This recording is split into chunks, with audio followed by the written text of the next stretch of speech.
we saw the first scenes where we see you in Whitey's old office. Mm-hmm. And what was that like for you to be behind the desk and sit there? The first day I sat behind that desk, I got to tell you, it felt weird. Because over the years, it really did seem. It seemed like he was the coach. You know, it felt like that though. You know, it felt like, okay, there's superiority, and here I am, this little minion. So I'd walk in and I always look behind that desk, but I never, in the entire first 4 seasons, I never went behind the desk. Not even like just messing around, go behind the desk. Never walked behind that desk. So when I walked around it and looked at the office from that view, it was very different. It was kind of cool. I enjoyed it. Now I get to sit in my power chair, and I always have this little power sit when I'm sitting there. And, you know, I'm loving it. Loving every minute. That's good to know. Let's switch gears for just a minute and talk about Luke has some of probably the most complicated personal relationships on the show. Mm-hmm. If we could start with his relationship with his brother. What's that like with Nathan right now? Can you talk a little bit about that? Well, I think there were some tragic things that happened over the 4 years, which I will not discuss with you. That has caused, stress to all the relationships. But we'll have to see what those are when they come. Other than that, he's Lucas's brother. They're brothers. They finally have that niche. They finally get it. But now they're growing up, and as you know, men will always have their little power struggles and battles. So we'll look forward to seeing more of that. Oh, yeah. And then Lucas's love life. We've seen the poor guy. We just want him to be happy. I know. What can we expect to see in season 5? Lucas has facial hair. I don't know. What can we see in season 5? We got the facial hair. We have a little bit of a different wardrobe. We have love triangles. But the difference now is it's not that immature love. It's jealousy, but the adult jealousy. Not, oh my God, don't talk to her. Oh my God, I'm really nervous. It's, I want to give you a chance, but then when things go a little bit too far, things can kind of crumble. So it's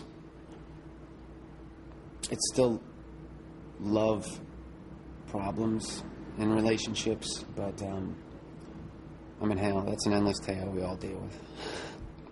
That's true. And way to handle the question there. Specifically to this season, we've got a lot. It's kind of like a new show in some cases. Mm-hmm. We've got our same old characters that we love, and we can't wait to see them in new situations and stuff. But there's also a lot of new faces. Can you tell us specifically to Lucas's work life?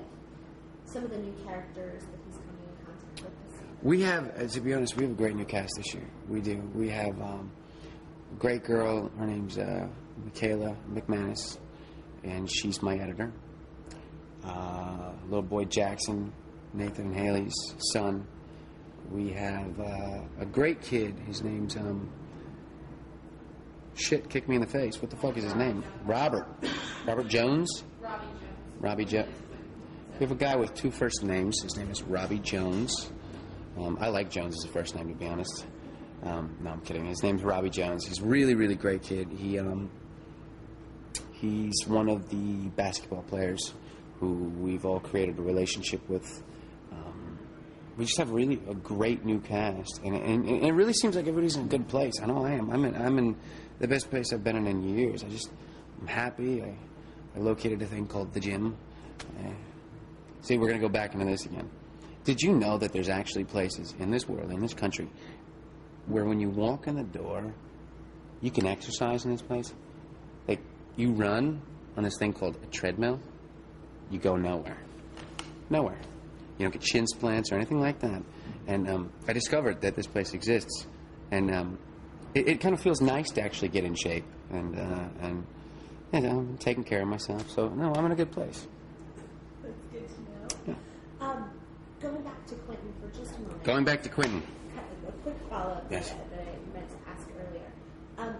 We saw for over the first 3 seasons, Keith was always a mentor to Lucas. And now we're starting to see Luke becoming a mentor to someone. As an actor, how is that for you? How do you approach those scenes? Because you're still pretty young. I'm looking forward to getting shot. I don't know. Being able to being able to be the mentor, I enjoy it, and that was one of the stipulations I made with the characters. Lucas is very much becoming. That was good. Lucas is very much becoming Keith, and that's one of the reasons I wanted to have a little bit more scruff, a little bit more facial hair this year, because that's who Keith was. He's just kind of this rough, rugged, guy's guy, and to have the position where you're talking to people and speaking from places of wisdom and always having the right things to say, even though half the time you're probably wrong, I still enjoy it. That's good to know. That was my last question for you. I have a quick question. Was that a Did I just deafen you? Oh, sorry. We do have, if you're willing to, we'd love for you to do a tag for us for CWTV.com. No? I'm really awful at tags, so I run for the hills. I'm not that guy who can go, and here we are on CW. I suck at it. Not a problem. I know. No worries. But thank you. No. Oh, no. You were an absolute sweetheart. You were very kind, and I appreciated it.